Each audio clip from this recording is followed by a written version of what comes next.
My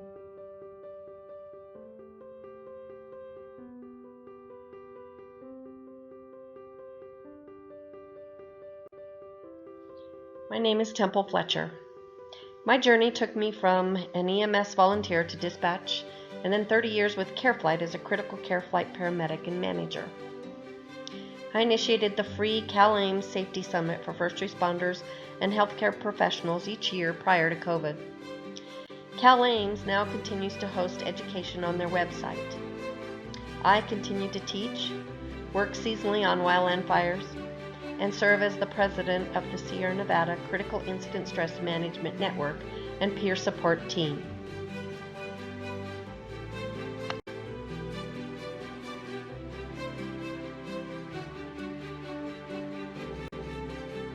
This presentation is titled, A Different Type of EMS for Different Times. Not the beginning, not the middle, not the end. It's not the new normal, or is it? It's a journey. Everyone is somewhere in the journey. We're going to go over some new acronyms.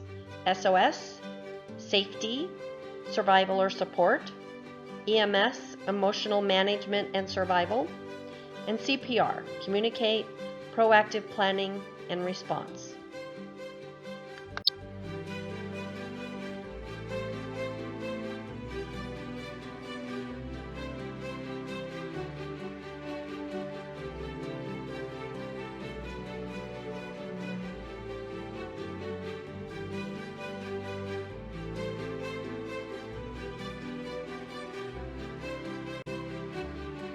Why acronyms? Well, we live with them every day, sometimes to an excess, maybe too many, and a lot of times they mean different things to different people or professions. Sometimes they help us remember things.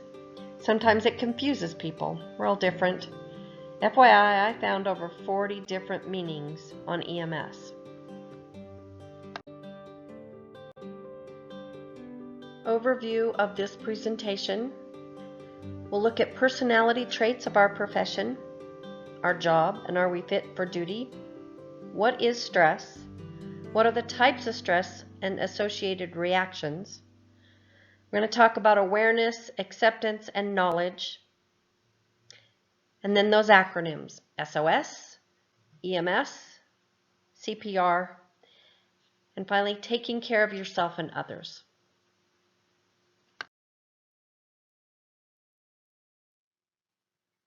General personality traits of emergency personnel. Action-oriented, baggage handlers, compulsive, easily bored, high need for stimulation, highly dedicated, highly motivated by internal factors, need for immediate gratification, need to be in control, obsessive, desire to do a perfect job, rescue personality, risk takers, and strong need to be needed.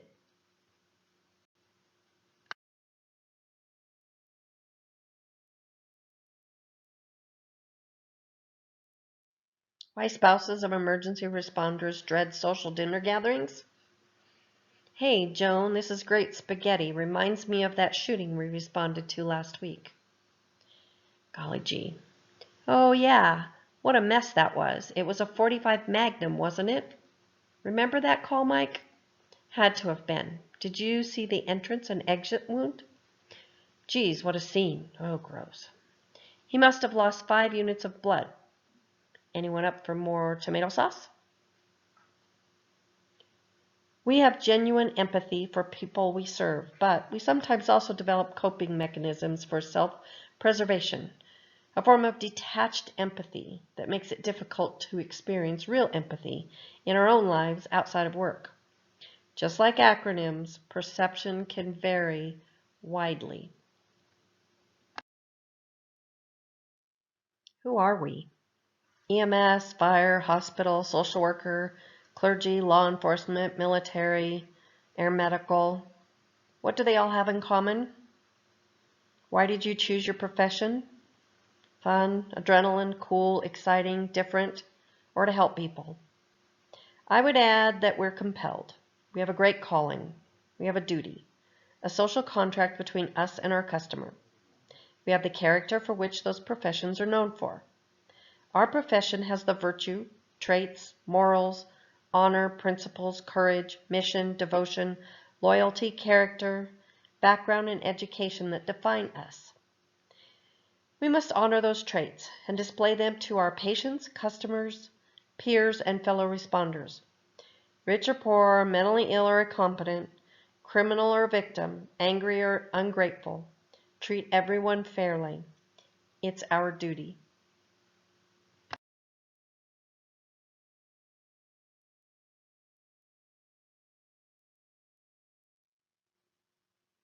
We need to be the actor. We need to know our audience. Is your game face on? Your body language, movement, gesture, tone, eyes, and facial expressions all have a tremendous impact on those you come in contact with. Under stress, different people have different heightened sense of awareness. Hearing, sight, smell. It's the small things we do that can make a huge difference in someone's life. We need to adapt our personality to different situations. We sometimes deal with the dysfunctional group of society. Everyone is sick, injured, did something stupid, or just needs our help. We respond to others in crisis, and our goal is to mitigate their crisis. So we can't be the ones in crisis. High stress situations can have a negative impact on cognitive ability and psychomotor function. Just like weightlifting or strenuous exercise, our muscles and our mind needs recovery time. Bones are just not resilient to stress of weight bearing, but strengthened by it, up to a point, of course. Exercise strengthens our muscles. Stress can strengthen our resilience. We have to take care of ourselves and our career to be there for our family, our peers, and the people we serve. I'm sure you can close your eyes and picture a call that you experienced that was disturbing, violent in nature, involving death or abuse, or just negative. We teach on how to take care of patients, put out fires, control law and order, but we don't do a very good job of teaching how to process the disturbing sights of our profession, or at least not as well as we should on self-care for ourselves and each other emotionally.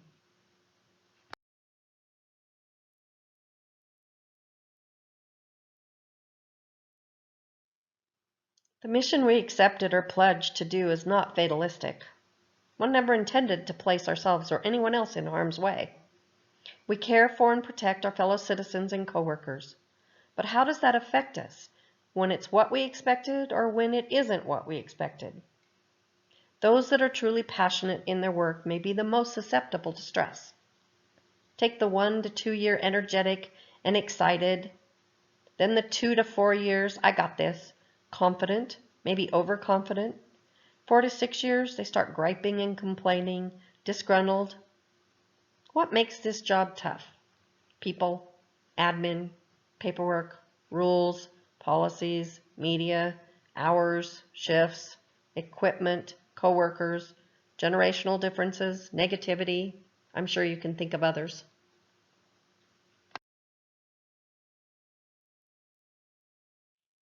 Our career does change us, and it changes those close to us.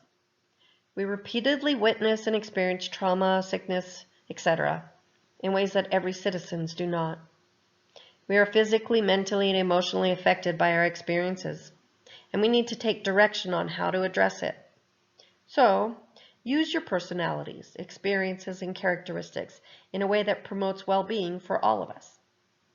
We need to model behaviors useful for our success, demonstrate humility, encourage others, and mentor those around us when we see opportunities. All of you represent the character and dedication of the profession. It requires us to be morally grounded and emotionally prepared. We must always improve and adapt. We must remain fit for duty.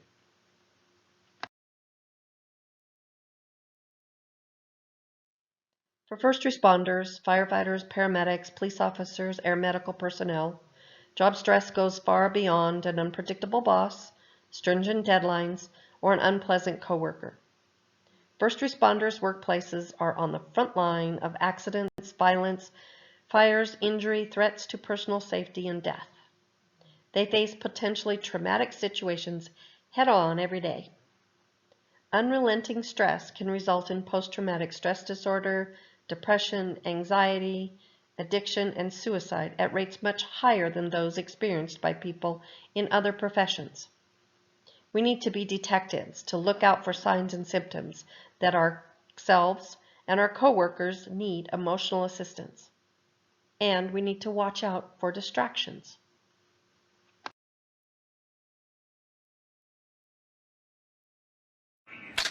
There we go.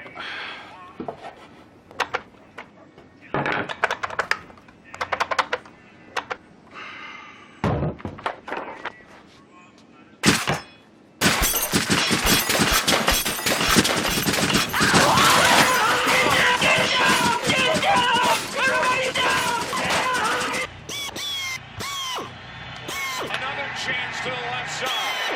The Yankees are champions of baseball. Stress is a state of physical, cognitive, and emotional arousal.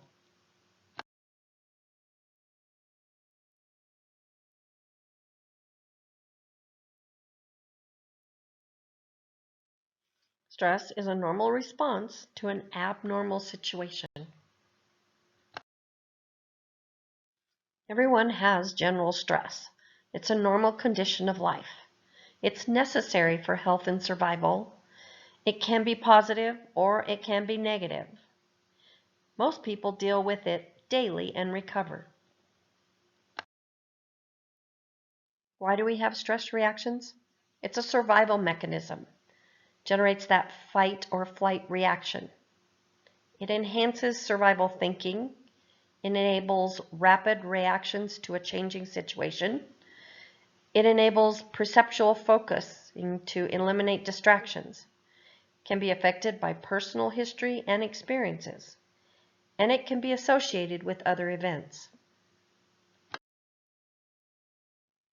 The word stress has a negative stigma associated with it, as if it were something to avoid.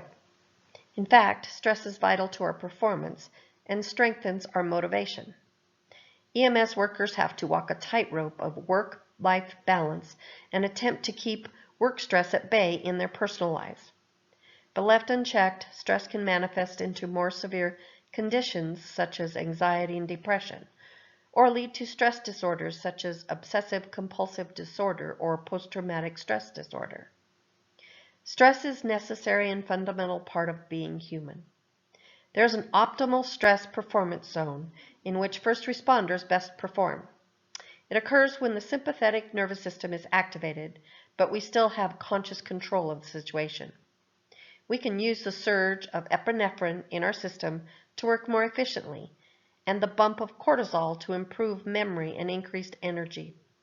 Without realizing it, this zone is probably where we feel the most efficient and comfortable in our abilities. This is the sweet spot of performance, where we're most efficient and able to execute our duties at our highest ability. Stress becomes negative when a person faces continuous challenges without relief or relaxation between those challenges. As a result, the person becomes overworked, and stress-related tension builds. Stress that continues without relief can lead to a condition called distress, or stress overload. Too much stress in an acute setting can also create overload and can have negative effects on our bodies.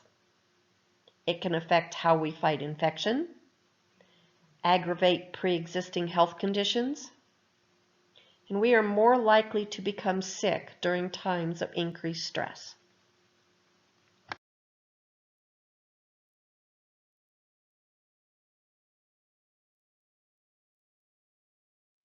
Stress can be positive by keeping us alert and ready to avoid danger.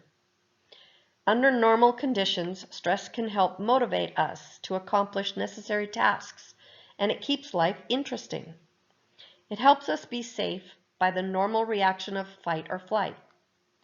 It helps us grow and adapt. Without conscious control and discipline, however, stress can manifest into sheer anxiety, inability to focus, and lost performance.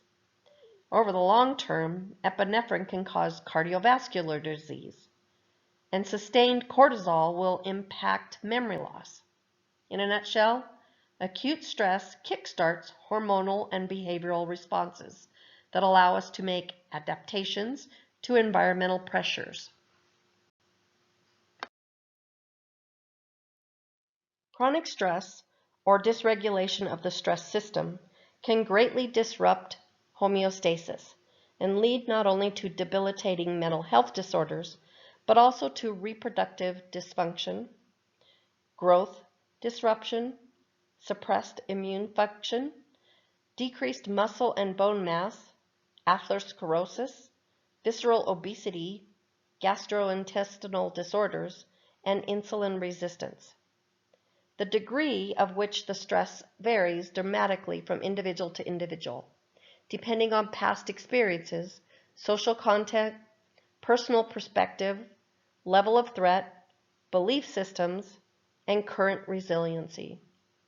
With the right mindset and tools, stress in our workplace can be used productively.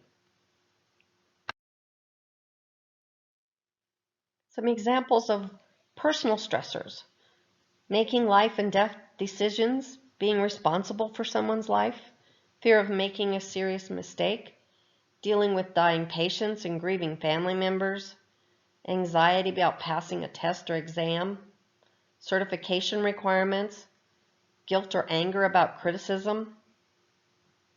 Some examples of psychosocial stressors are agitated or combative patients, patients under the influence of drugs or alcohol, violent domestic situations, abusive parents of a child, death of a child, respect from others, conflict with supervisors, dispatch, leadership or coworkers, incompatibility with partner. And some examples of environmental stressors: emergency driving response, lights, sounds, alarms, vibration, noise, weather conditions and temperature extremes, demands of physical labor, anger, impatience or aggressive bystanders or family members, sharing close quarters with coworkers for extended time frames, long hours and shifts, not getting off on time, high and low call volume variations. And some examples of eustress, which is good stress: job interview, having a baby, taking an exam, getting married. Can you think of others? We are on a biological roller coaster. The general public functions most of the time in the normal range, but EMS, fire, law enforcement, and other responders need to be hypervigilant while on duty. When we become hypervigilant, we are more situationally aware and alert. We have faster reaction times, improved hearing, better peripheral vision, increased energy, increased heart rate, increased respiratory rate, increased body temperature, increased blood sugar, increased blood pressure. But every action has an opposite reaction. The normal biological recovery time is 18 to 24 hours. When we go off duty, it's sometimes hard to get in that normal range. Sometimes we don't have enough time to get into that normal biological recovery time because we're back on it again.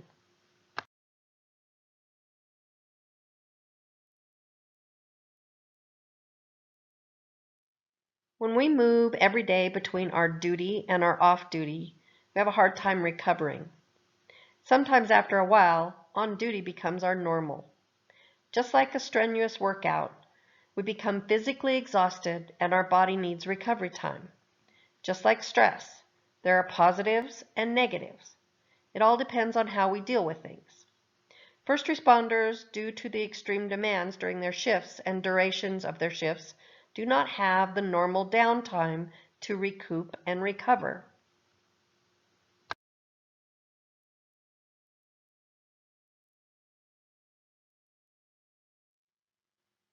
First responder fatigue can cause declined health, declined function and performance, dysfunctional ideology, dysfunctional behavior, decreased situational awareness and safety, negative personality changes, and increased mistakes. People who have experienced trauma are 4 times more likely to become an alcoholic, 4 times more likely to develop a sexually transmitted disease, 4 times more likely to inject drugs, 3 times more likely to use antidepressant medication, 3 times more likely to be absent from work, 15 more times likely to commit suicide, 2.5 times more likely to smoke tobacco, 3 times more likely to have serious job problems, and 3 more times likely to experience depression. Critical incidents are any sudden, unexpected event or series of events beyond what normally happens, and sufficient enough to overwhelm the coping skills of the individual or work groups. Impacted people are having a normal reaction or response to an abnormal situation. Just because you experience a traumatic event does not necessarily mean you will be damaged by it, but you will likely be changed by it. Everyone reacts differently, and not everyone will need assistance. Critical stress is the stress we undergo either as a result from a single critical incident that had a significant impact upon you, or the accumulation of stress over a period of time. What causes traumatic stress in one individual may not in others. Critical incident stress is also known as traumatic stress or psychological stress. It starts with exposure to a traumatic event. It's a common response of normal people to an abnormal event. It can be painful. Most people recover. Some people have several critical incident stress reactions during their career. Reactions can be reduced by early intervention. Critical incidents can result in a significant impact to the individual and to the organization. We experience acute traumatic stress more often than the general population due to the nature of our profession. It's important to process and put closure to the incident.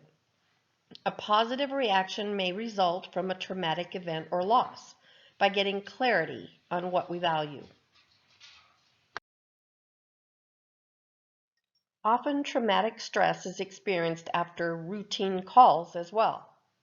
First responders witness some of the worst times in others' lives during their shift. Traumatic stress may be from a recent event, cumulative from many events, or triggered by a seemingly innocuous event that makes one remember something from long ago. And individuals vary.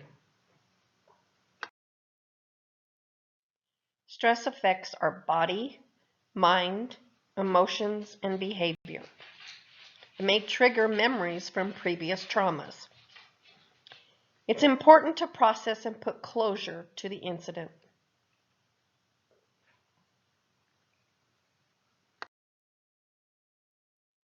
MCIs, children, elderly, abuse, drunks, or drugs, death or injury of someone you know, workload, making a mistake, family, co-workers, line of duty death, suicide.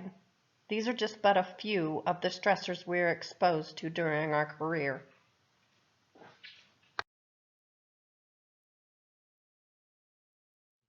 Less stressful events that on their own are not critical can accumulate over time. The impact of a single critical event and cumulative stress can equally be devastating. Cumulative stress can lead to dysfunctional stress.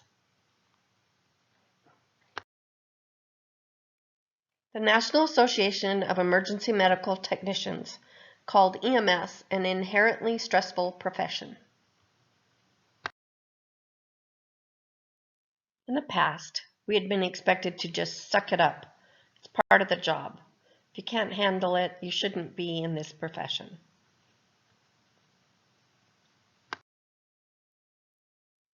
We now realize that we need to take care of our people, both physically and emotionally.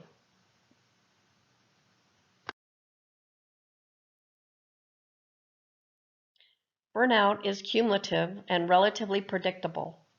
It's reduced through respite or life change. Compassion fatigue is a state of tension, preoccupation with cumulative trauma acquired through providing support.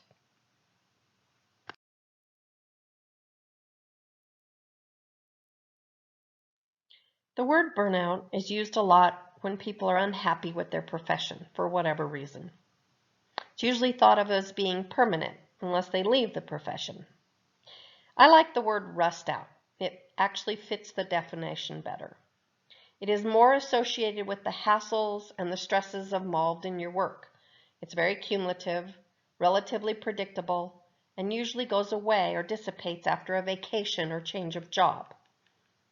It can cause emotional and or physical exhaustion, sense of overwhelm, much of the time, loss of interest or motivation, lack of productivity, feeling hopeless, powerless, cynical, and or resentful. And it can be often taken care of by a break or a vacation.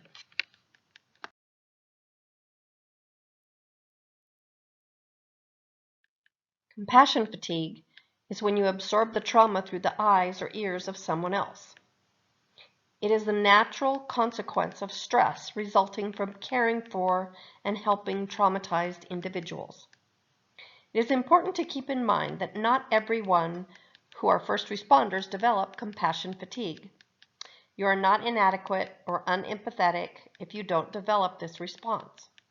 Also, signs of stress are not always signs of compassion fatigue. They may simply be signals that one is tired and needs a break. It can be caused by indirect exposure to traumatic events, a stress response due to repeated exposure. It's very similar to post-traumatic stress disorder. Other names for compassion fatigue are vicarious trauma, secondary trauma, stress disorder. Compassion fatigue is not usually remedied by a break or vacation.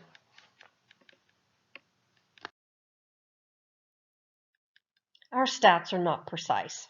Other countries are much better at reporting post-traumatic stress disorder. EMS World Magazine in 2017 found 85% of EMS personnel experienced symptoms related to mental health issues. 1/3 were formally diagnosed with depression. I'd like to also note that dispatchers don't face physical danger, but they experience vicarious stress as much as field personnel, and sometimes more as they have little closure. They usually have a higher number of critical incidents on a daily basis or throughout their shift. They have to imagine the other pieces of the puzzle. They are just as high a risk as field personnel.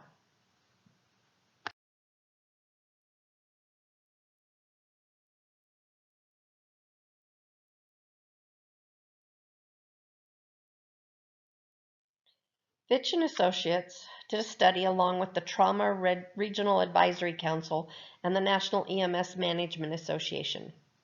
They surveyed responders from all 50 states. There was 4,022 responses. 86% experienced critical stress. 37% contemplated suicide. 6.6% attempted suicide. That's 10 times greater than the national average of adults in America. Of the 86% that experienced critical stress, 18% attended some sort of SISM type program. 63% of those found it very or extremely helpful. 11% attended EAP. 53% found it very or extremely helpful. 51% that used EAP said it would have been more helpful if their therapist was experienced in dealing with people in the EMS industry or with post-traumatic stress disorder. Some of the comments were, "How do you guys do what you do?" Some said they received SISM support too late or didn't feel comfortable when pressured to talk. SISM interventions need to be voluntary and not mandated, and they're not required to talk if they don't want to. 40% had access but didn't seek help. Over 40% of those who had either contemplated or attempted suicide and didn't get help listed scrutiny from others. 2 points to make. Support was not accessible, or they felt discouraged from using the support, and fear of being fired, laughed at, or told to suck it up. A supportive and encouraging environment from both management and peers cuts suicide contemplation rates in half and attempts rates by 66%.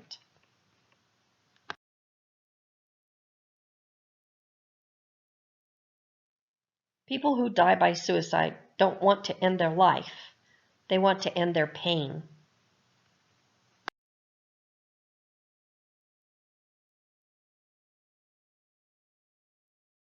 Suicide often occurs when individuals are in an intensely painful emotional state. They're unable to clearly think their way out of the situation. They lose hope and see no resolution to their problems. Suicide may appear to be the only way out of their overwhelming, painful situation.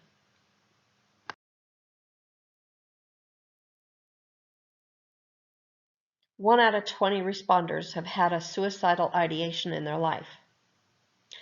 Comments like, "Not everyone is cut out for the job. I thought he had his head screwed on better than that. I knew he couldn't cut it. How could he do that to his family?" We need to modify the thoughts and perceptions of being rugged, strong, resolute individuals. Even many national organizations don't recognize first responders' death by suicide as death due to the job. We are human. We help total strangers. If you see someone getting too close to the edge, stop and help them or get help for them.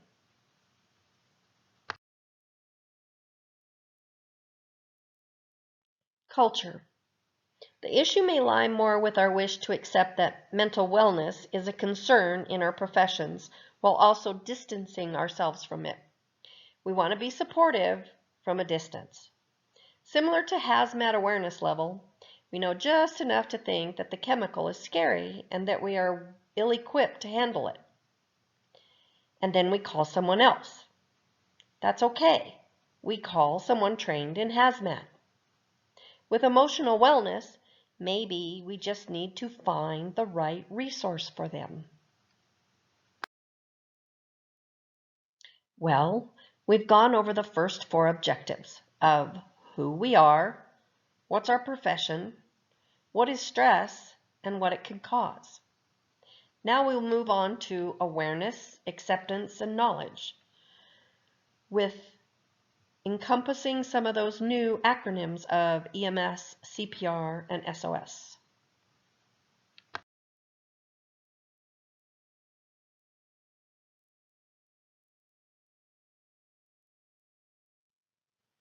How do we react? When do we react? Where do we react? What sets us off? What bothers us?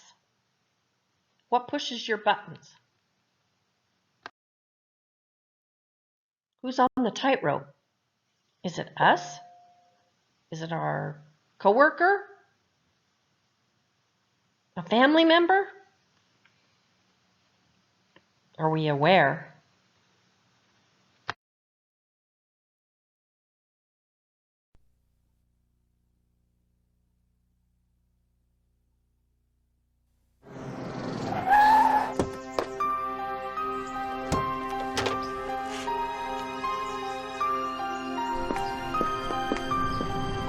You two-timing son of a...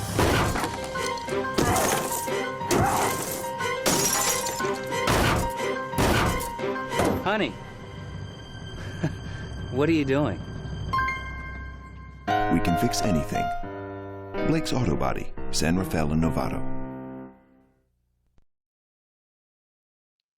We need to identify our stressors and learn to manage those situations.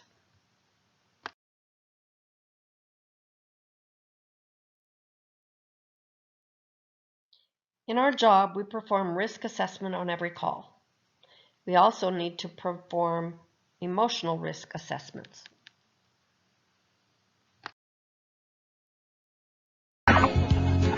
You know, son, I've measured morons in Mozambique, investigated idiots in India, and noted numbskulls in Norway, and it never ceases to amaze me how the truly stupid can always find a new way to mess up. $10,000 boat breaking down isn't that stupid, sir. True, but what degree of idiocy does it take to lose $1 million helicopter?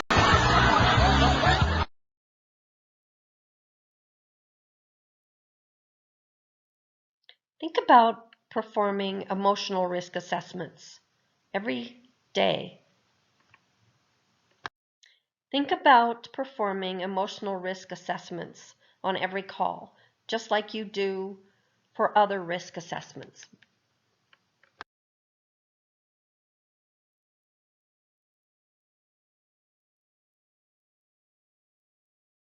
Behavioral wellness will directly impact the service on a daily basis. When an individual displays stress or poor performance, the service level is directly impacted. This may also manifest through excessive absence and abuse of sick leave, drugs, burnout, or even suicide.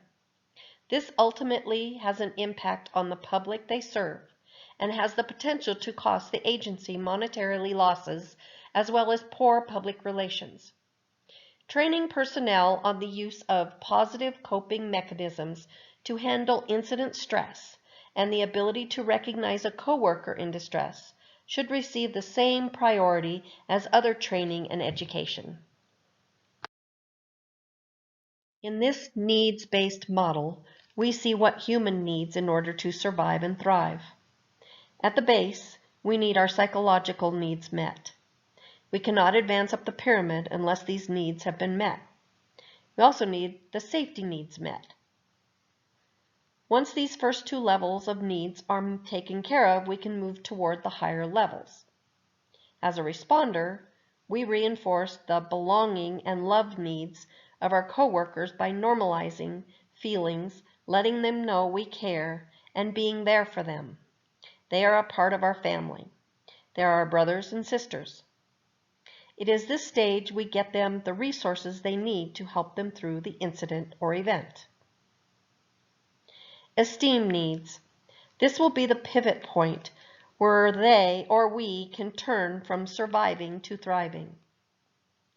As humans, we strive to be of worth and seek to make our lives have meaning. It is at the peak of the pyramid called self-actualization where we can reach these goals. We have only been able to get this far because all levels of the pyramid below have been achieved. We could not reach our full potential if we were worried about our next meal or if we were wondering where we were going to sleep tonight. We could not be as creative or successful without a support system to bolster us along the way, giving us a sense of family or partnership or inclusion in something bigger than just ourselves. Safety is always the #1 priority. So starting with the basic needs of safety, rethink safety to include emotional safety and management. Paradigms can be good, like protocols, checking your equipment routinely. Paradigms help keep us safe. We fall back on them when we are in danger or stressed. It lets us react quickly for fight, flight, or freeze reactions. But sometimes they can be bad. Sometimes the solution doesn't fit the situation.